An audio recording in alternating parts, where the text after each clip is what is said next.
Hello everyone. The topic is about refrigeration and cold chain management. It is about introduction to refrigeration unit. The topic is about production of low temperatures.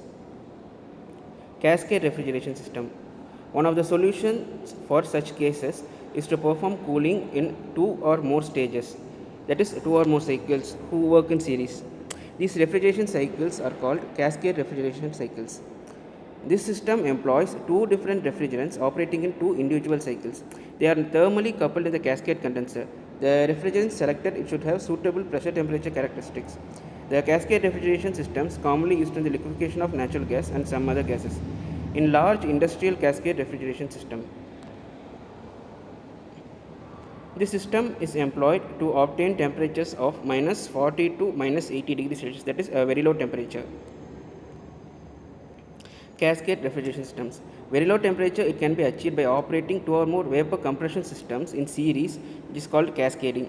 The COP of the refrigeration system increases as a result of cascading. As you can see, there is two refrigeration systems which are thermocoupled, in which the evaporator of one and the condenser of the other is used as a heat exchanger. And the process is similar where the cold refrigeration, because of evaporation, the cold refrigeration species is obtained and the hot warm environment is absorbed in the condenser. All right. In this, in the two systems, one acts as the one of the system of evaporator and another systems of condenser. They act as heat exchanger, in which the heat produced from condenser is absorbed to the evaporator and produces very low temperatures. Working principle. A two-stage cascade refrigeration system, it uses two types of compressor devices. They run individually with different refrigerants connected among them, so that evaporator of the first cycle is used for cooling of the second cycle's condenser. That is, the evaporator of the first unit cools the condenser of the second unit. The cascade refrigeration system cycle is a combination of two vapor compression cycles which utilizes two different refrigerants. A cascade system uses one refrigerant to condense the other primary refrigerant that is operating at a desired evaporator temperature.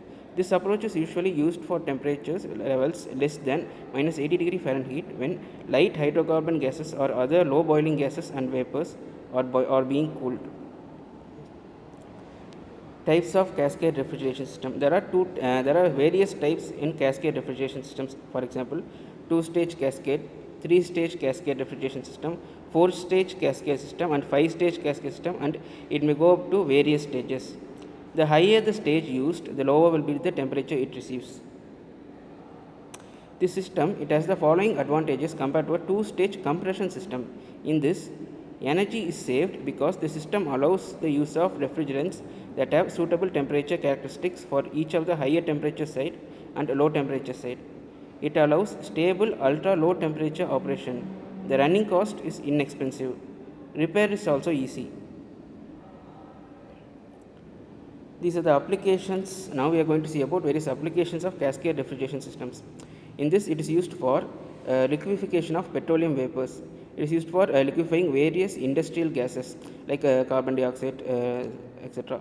It is used for manufacturing of dry ice, and it is used in deep freezing of foods like meat, fish, etc. And you can see where other advantages of cascade systems, in which since each cascade it uses different refrigerant, it is possible to select a refrigerant that is best suited for that particular temperature range. Very high or very low pressures it can be avoided. Migration of lubricating oil from one compressor to the other, it is prevented. Cascade refrigeration system, this is the equation that is used in this M1 and M2, where M1 is the mass of the refrigerant flowing through low temperature cascade system, and M2 is the mass of the refrigerant flowing through high temperature cascade system. M1 is equal to 210 Q by H1 divided by H1 minus H4 kilojoules per minute. The mass of the refrigerant M2 required in high temperature cascade system in order to liquefy the refrigeration of low temperature cascade system in cascade condenser, it is obtained by heat balance of both systems. Heat absorbed in high temperature cascade system is equal to heat rejected in low temperature cascade system. M2 of H5 minus H8 is equal to M1 of H2 minus H3. That is, M2 is equal to M1 into H2 minus H3 by H5 minus H8. It is equal to H2 minus H4 by H5 minus H8. Okay, kilojoules per minute. That is, since H3 is equal to H4. Okay, what they are saying is that H3 and H4 are equal. That's what they are trying to say. And the equation we can see is that M1 is 210 Q by Q is the heat produced, and divided by H1 minus H4. H1 is the heat coefficient, and the unit to produce is kilojoules per minute, sorry, kg per minute. And COP of two-stage cascade system. In this, work done by low temperature cascade system, W1 is equal to M1 into H2 minus H1 by kilojoules per minute, and for high temperature it is W2 is equal to M2 into H6 minus H5 kilojoules per minute. And the work done by the cascade system for power required, that is W is equal to W1 plus W2, which is equal to M1 into H2 minus H1 plus M2 into H6 minus H5 kilojoules per minute. As for power, it is power equals work done by 60 minutes, which is equal to the work done equation divided by 60 of kilowatts. That is the power required for a cascade system. Refrigerant effect. In this, refrigerant effect is 210 Q kilojoules per minute, and COP is given as refrigeration by W, which is 210 Q by M1 into H2 minus H1 plus M2 into H6 minus H5. This is the COP of the system. Thank you.